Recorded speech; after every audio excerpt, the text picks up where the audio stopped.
Welcome to Blizzard Fire. We hope this video helps fire up your solution.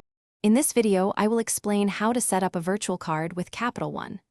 Virtual cards provide an excellent way to protect your actual credit card number when shopping online. They generate a unique, temporary number for each transaction, adding a crucial layer of security.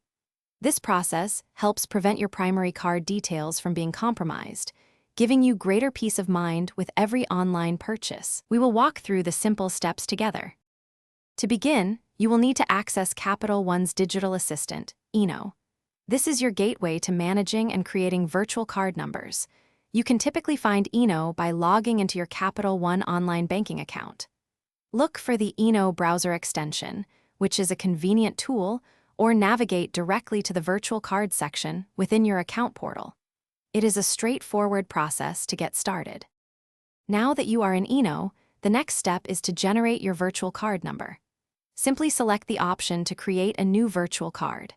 You will often have the ability to set specific spending limits for each card, perhaps $100, adding another layer of control.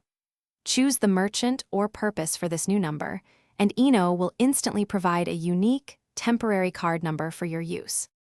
With your new virtual card number, you are ready to make secure online purchases.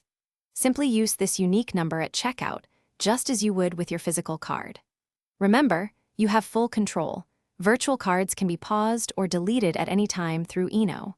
You can also easily monitor all your virtual card transactions directly within your Capital One account, providing an excellent defense against potential fraud. Thanks for watching. If you found this helpful, don't forget to like and subscribe.